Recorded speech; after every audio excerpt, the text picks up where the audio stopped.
It's often said, that I think horrible phrase, talking truth to power. Well, dear old power certainly doesn't want to hear the truth. It's a very good idea, the truth doesn't want to lose its power. What you ought to do, what everybody ought to do, is tell the truth to the powerless and enable them to do something about it. He said at one point that even if he made only a small noise in the sort of atmosphere of the 1930s, in the atmosphere of continual crises, this would sound like a scream. Coming up on Laura Flanders and Friends, the place where the people who say it can't be done take a back seat to the people who are doing it. Welcome.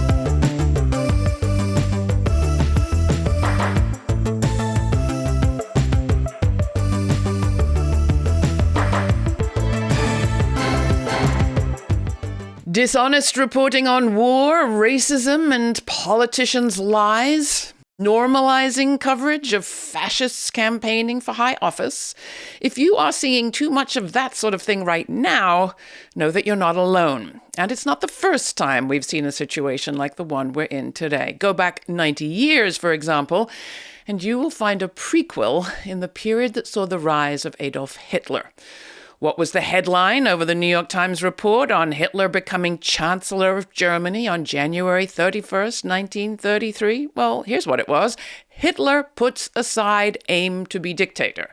And they continue, there is no warrant for immediate alarm. The more violent parts of Hitler's alleged program, he has himself in recent months been softening down or abandoning. Hitler, of course, went on to invade Poland, spark World War II, and implemented genocide, slaughtering 6 million Jews and millions of others, including disabled people, LGBT people, communists, and ethnic minorities. Today, we are going to learn about a young British journalist who, seeing what was happening at that time, quit his job with the prestigious London Times and founded The Week, an independent newsletter that became famous for its scoops and opposition to fascism and to the Western powers that were enabling its rise. He wrote under many pen names, including Frank Pitcairn, but his real name was Claud Cockburn, and he's the topic of a new biography by his son, Patrick Cockburn, titled Believe Nothing Until It Is Officially Denied, Claud Cockburn and the Invention of Guerrilla Journalism. It's just out from Verso. Patrick is an award-winning journalist himself, with a long expertise, especially in the Middle East. And if all that wasn't reason enough to focus here today, there's also the fact that Claud was my grandfather, making Patrick my uncle.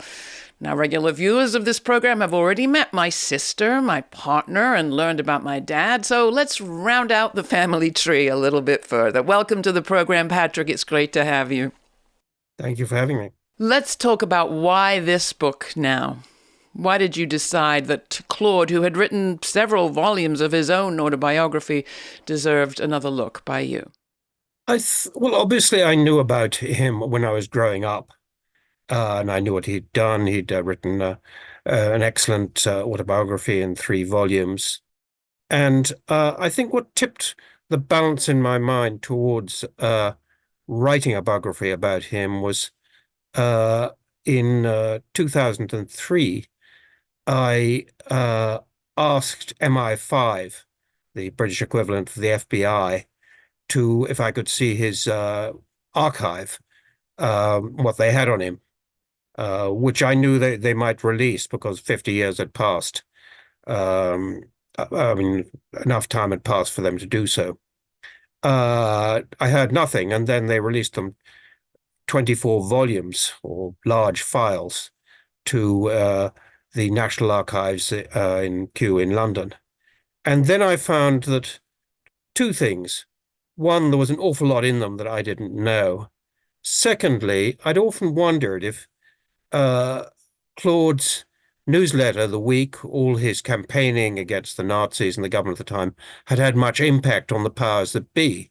And I could see from the MI5 files that it had enormous influence at a time when the New York Times and others were saying that Hitler's bark would be worse than his bite. Claude had horrible but graphic accounts of the persecution and murder of Jews in Germany. I mean, he had no doubt that this Hitler and the Nazis were the ultimate evil. Long before any of the newspapers, and the politicians realized the same in thing in the US and UK. He had that because he had spent time in Germany himself. He'd been in pre-war Berlin. Talk a little bit about his history and how you think he came to be so clear-sighted as to what was going on, to see it so clearly. Well, his father was a British diplomat, so at quite an impressionable age, I think it was about 16, he went to join his father in Budapest. Uh, Budapest was the First World War had officially ended, but in a sense it was still going on in Budapest. There were pogroms going on. There was Red Terror. There was White Terror. Uh, there was eventually a very nasty dictatorship. So he was very plugged into the politics of Central Europe. He learnt German. He went to Berlin. He worked for the London Times. He spoke perfect German. Um, he then later returned. He went to the US just before the Great Crash. He covered that. Then in 1932, through German friends, he knew things that were getting worse and worse in Berlin. So he resigned from the Times. He was New York correspondent, one of the New York correspondents, and returned to first to Vienna and then to Germany, and found things that, bad though he thought they'd be, they were even worse. Because these were the last days of the Weimar Republic. These were Nazi stormtroopers were already in the streets. And then about 48 hours before Hitler took power, Claude was told by friends, it'd be a really good idea to get out, that they got your name on a list. And he thought for a moment, maybe I'll stay, I've got a British passport. And then common sense reasserted itself and he got on the train to Vienna. So he just got out. Then he thought, got there. He had no money. He didn't have a job, but he thought, what can I do to oppose this ultimate evil? So he had very precise ideas how this would be done. So he set up this newsletter, The Week, in London in an attic. And he filled it. It was filled with scoops from the beginning.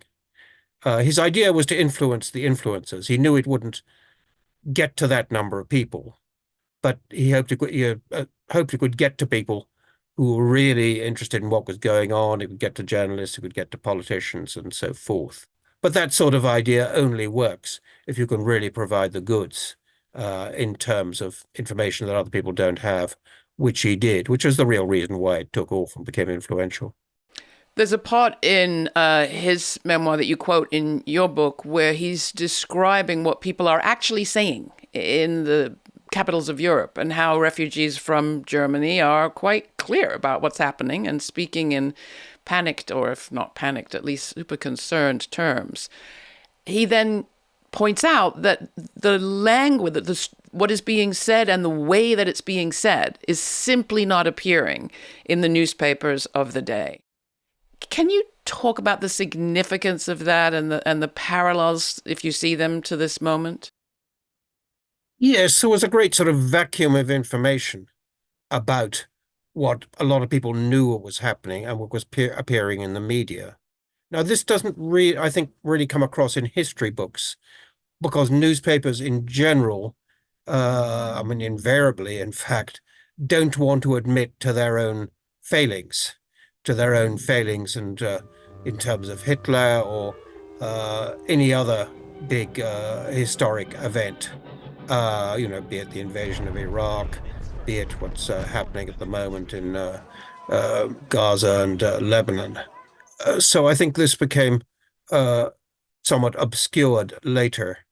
But he felt that it was very discouraging that this wasn't in the newspapers. But he also thought it's very encouraging in a way because he could fill that vacuum.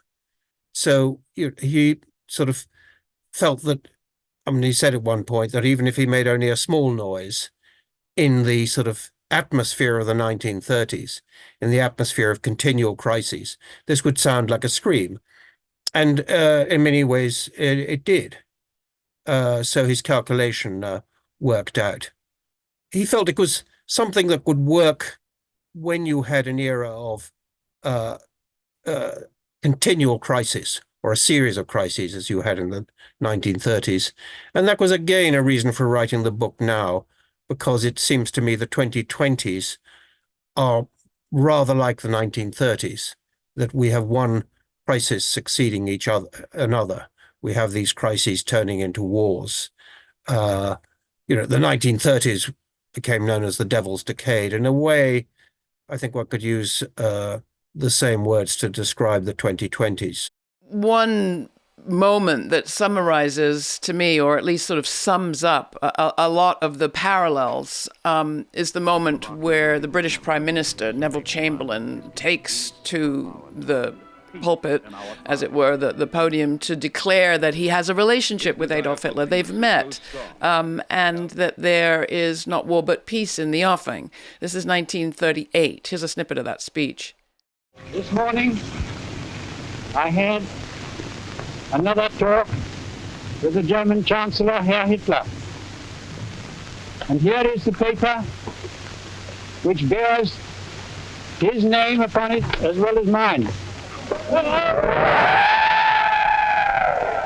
We regard the agreement signed last night and the Anglo-German naval agreement as symbolic of the desire of our two peoples never to go to war with one another again. That was Neville Chamberlain speaking in 1938 in the famous Peace in Our Time speech.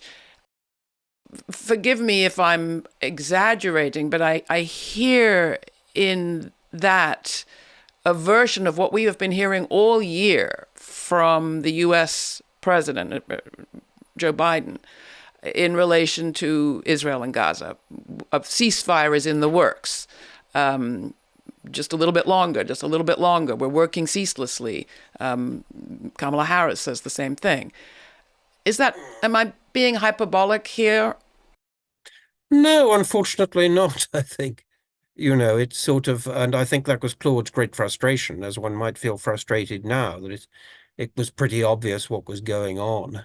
It was pretty obvious that things were going to get worse. Yet those who were meant to be in charge kept on announcing that, peace was just around the corner, that things weren't as bad as they looked. So, yeah, I think that the parallel is all too strong. Why do you think, as somebody who's written for mainline publications like The Independent and others, Patrick, why do you think mainstream media is so bad at sounding an alarm? Are they invested in there not being war, us not naming fascism? Are they simply scared, intimidated from saying the things they really know to be true? Is it this kind of illusion of objectivity that if we actually sound anything other than normal, we'll be considered biased? What is it? What holds journalists and their publications back? Well, a lot of them sort of basically reflect the attitudes of the government of the country they're in. They will reflect the attitude of the proprietor. Certainly the press often have amnesia about this. I mean, at the time that Neville Chamberlain was speaking in 1938, it was pretty well known none of the established press wanted to disagreeing with him. What can one do about it? Well, Claude felt one simple thing, and this is reflected in the title of the book, which is skepticism for individual, whether you read a newspaper, watching television, or any other part of the news outlets, just to be skeptical, and not to believe anything, and it's officially denied. It's amazing how many people, including lots of journalists, don't focus on the fact that so much of what they're being told is partisan, that those who leak them things have very good reasons for doing so. And, you find this not just in the present war, but as I've been sort of war correspondent in the Middle East, and have covered wars elsewhere. And it sort of amazes me rather in retrospect how very crucial things were misreported by the press. I remember in 2001 in Afghanistan, it was fairly obvious if one was reporting day to day that the Taliban hadn't been defeated, they'd gone home. But the media sort of reported that they were out of business. No need to pay any attention to those guys anymore. Well, look what happened since. In 2003, the Iraqi army completely defeated, mission accomplished. We can put our own guys in to rule in Baghdad. Completely untrue. Most of the Iraqi army had gone home. There was no way the Iraqis going to accept an occupation. And the revelations often, that what's really happening often don't come from the mass media. They come from politicians or they come from elsewhere. I want to come back to the Middle East in a second, but before we do, one of the aspects of the book that is so helpful to me and gratifying in a sense is that you add lots of people back into the story that didn't get much of a due in a lot of Claude's autobiographical writings, and paint a picture of Claude at work, but a lot of other people with him. My grandmother is mentioned, Hope Hale Davis, Jean Ross. Do you want to talk a bit, Gerda Toro? You want to talk a little bit about some of the characters in Claude's life that fill out the picture? Because I found it striking, the community, the company that he was in at that time. Sure. I mean, at quite an early stage, when he was at university, when he was at Oxford, his sort of closest pal was Graham Greene, the novelist, and there was a cousin, Evelyn Waugh, another novelist. These were very sort of close friends of his. They don't get much of a mention in his autobiography, but rather amazingly, his first two wives don't get mentioned at all. The first, Hope Hale, who was a journalist in New York, whom he married in 1931. And had a daughter by, and she thought of writing about him and their relationship, and also about his second wife, Jean Ross, who was the model for Christopher Isherwood's Sally Bowles. In Cabaret and elsewhere, but originally in Isherwood's novella about Sally Bowles in Berlin, who Hope rather amazingly became a very best friend of. And I found that extraordinarily interesting. I mean, it's kind of extraordinary that he left Jean and Hope out of his other autobiographies. Any insight into why? Maybe just sort of too complicated. A little complication that helped bring me to being. I take it seriously. Sure. I take umbrage. You take umbrage? Don't get me wrong. I adored Claude and admired him tremendously, a huge hero in my life. But have to say I was glad to see that you both found writings by my grandmother that hadn't been published and that they helped to add so much to the story. Did you get any clear as to what had influenced Claude, what caused him to have the politics that he had? And do you want to describe that just a little bit? He was pretty sort of rebellious from an early stage. He started up, even as a 15-year-old at school, two sort of different newspapers, handwritten, which are very sort of critical of the school authorities, and both of which were banned. He became a communist, joined the Communist Party because, after getting back from Germany, because he thought they were the only people who had the sort of fanaticism and the organization to fight Hitler. He also thought that in Spain that only through sort of organization, their sort of organization and arms from the Soviet Union, did they stand the slightest chance of winning. They weren't just fighting Franco, they were fighting the way Mussolini had sent 80,000 troops, Hitler had sent the Luftwaffe, which carried out Guerilla. His feeling was that in Germany and later in Britain, that people said, why aren't you more moderate? And he said, the problem is the moderates never do anything, apart from telling him to be more moderate. And he felt that right through. So he was he felt that the effective opposition um, to appeasement of Germany, effective uh, opposition to the government in Britain, what you required was to be organized by people who are pretty fanatical. But then you immediately had to get a very broad band of public opinion, which would include people who are very conservative in many ways, to stand with you. And then you could be quite effective. So you had quite well-worked theories of how you could oppose the powers that be, the authorities, and have an impact. I mentioned at the top that you had brothers. You have two, Andrew and Alexander. Alexander, much missed, passed away a few years ago. His publication, Counterpunch, surely is an example of the kind of guerrilla journalism that you describe. Your other brother, Andrew, has been doing extraordinary reporting on the role of Amazon in this moment, in providing IT services and satellite services to the Israeli Defense Force, so-called. The family continues to do this work. I'd love to ask you the question, Patrick, that I ask all of our guests, which is what you think the story will be that future journalists will tell of now. I think they'll be pretty astonished, particularly Gaza and Lebanon and Iran. I covered many previous wars in the Middle East.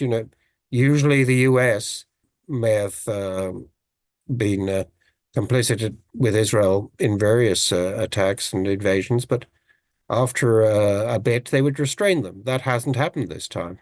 This is pretty extraordinary. The role of the Biden administration was something I didn't expect. So it happened quicker. It happened when it didn't have to happen. And it'd be an awful lot worse than I imagined. So likewise, in the 1930s, there was inevitability of what was going to happen after Hitler came to power, after Franco had won the civil war in Spain, or was winning the rise of fascism. Very difficult to stop. And in one sense, Claude did get exactly what he wanted at the end of the day, which he'd, rather to his own amazement, which was he'd wanted a British government and indeed a US government fully committed to fighting fascism and the Nazis and Hitler. Eventually that happened. He said they could only do this in alliance with the Soviet Union. That happened too. 2/3 of the German army was on the Eastern Front come D-Day. And in Britain, you had a sort of popular front government that sort of united everybody. So I don't think one should sort of depress oneself too much. Claude, it was often said, that I think horrible phrase, talking truth to power. Well, dear old power certainly doesn't want to hear the truth. It's a very good idea, the truth. It doesn't want to lose its power. What you ought to do, what everybody ought to do, is tell the truth to the powerless and enable them to do something about it. Patrick Cockburn, thank you so much for joining us. We will put all the information about the rest of your books and this new one, Believe Nothing Till It's Officially Denied, out now from Verso at our website. Thank you.